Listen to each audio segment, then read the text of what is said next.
রহমানুর রহিম, আসসালামু আলাইকুম। আর রহমান রেন্টেকার আপনাকে স্বাগত। তো আজকে আর একটা ট্রিপ কমপ্লিট করলাম আলহামদুলিল্লাহ, আপনাদের দোয়া এবং আল্লাহর রহমতে।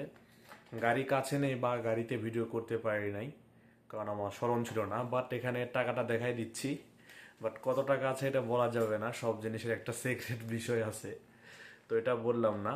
তো আজকের ট্রিপটা আমাদের ছিল বগুড়া থেকে Natore, Lalpur, green valley park, up down.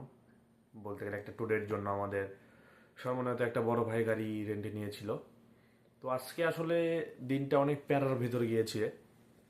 কি কারণে প্যারা সেটা হচ্ছে, আমরা গতকাল গাড়িতে সিএনজি কনভার্সন করেছি।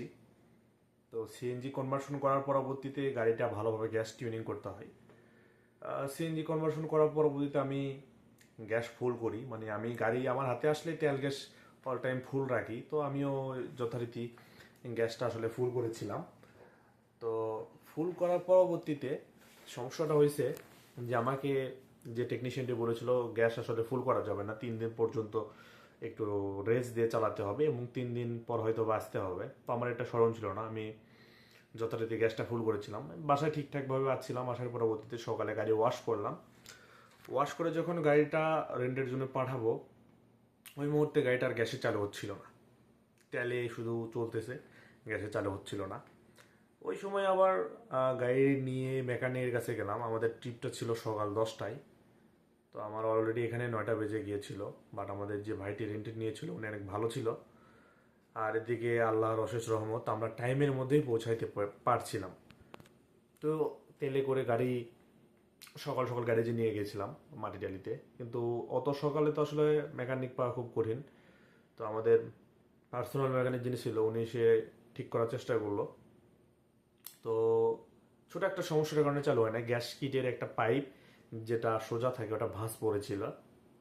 তো ওটা সোজা করে দিয়ে আমরা সরাসরি গাড়িটা লাগাই দিয়েছিলাম।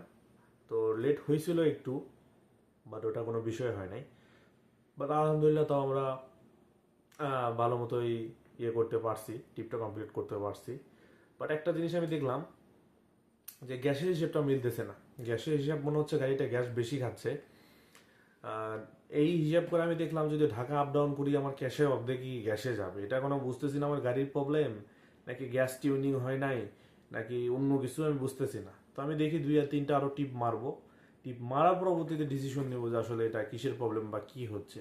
বাট এখন যে পরিস্থিতি, গ্যাসটা অনেক বেশি খাইছে আজকের হিসাবে।